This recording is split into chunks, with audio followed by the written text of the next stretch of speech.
ទៅសុំនៅណាប្រកាសណាទៅសុំនៅសុំបែបពេញបែបបត់សុំនៅទីក្រសួងយុតិធម៌នៃសុំពីនាយកដ្ឋានកិច្ចការថ្កោលទោសនៃក្រសួងយុតិធម៌អញ្ចឹងដើម្បីយើងទៅសុំបានតែយើងត្រូវការយកឯកសារខ្លះទី1យើងត្រូវមានសម្បត្តិកំណើតអត្តសញ្ញាណប័ណ្ណសិភៅគ្រួសារជំរាបសួរពុកម៉ែបងប្អូនគ្នាបាទវិលមកវីដេអូថ្មីហើយប្រធានបទថ្ងៃនេះដែរគឺខ្ញុំចង់ចែកម្លែកតទៅជាមួយនឹងការធ្វើឯកសារលិខិតថ្កោលទោសបាទប្រហែលជាបងប្អូនធ្លាប់ឮលិខិតថ្កោលទោសណាលិខិតថ្កោលទោសហ្នឹងតើទី1ទៅគោលបំណងអីទី2តើបើសិនជាយើងចង់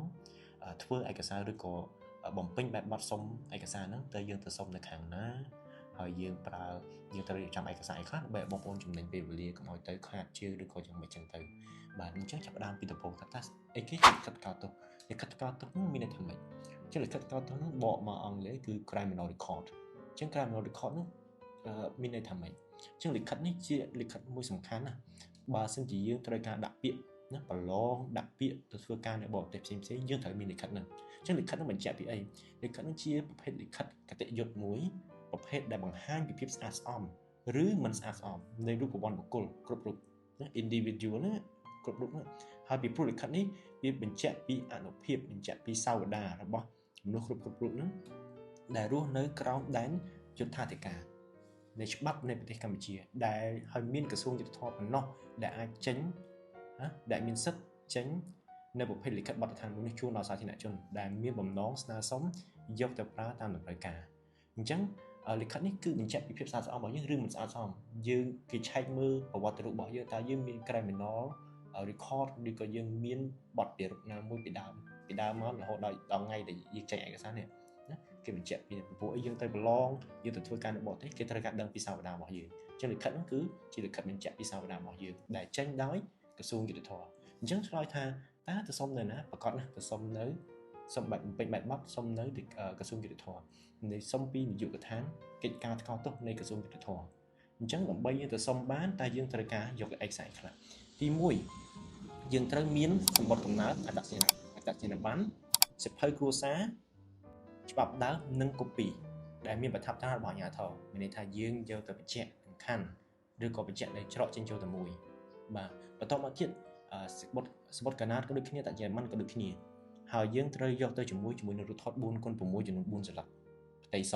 បាទវីដេអូនេះឧបត្ថម្ភដោយក្រុមហ៊ុន TTI ឯកទេសបកប្រែ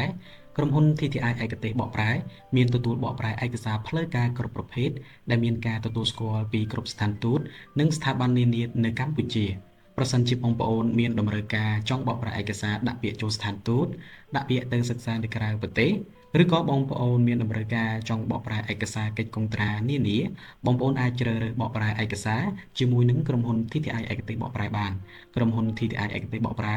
ផ្ដល់ជូននូវសេវាកម្មលឿនរហ័សតម្លៃសមរម្យនិងទំនុកចិត្ត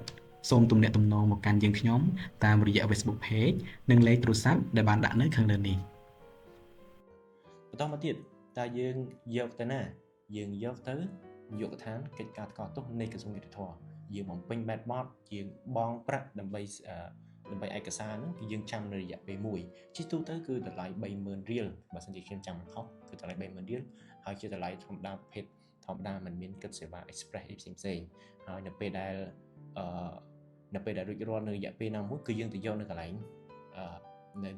ដាក់នោះផ្ទាល់ដែរហើយក៏បន្តបច្ចុប្បន្ននេះក៏យើងមានការស្នើសុំតាមអនឡាញដែរបើយើងចង់មាន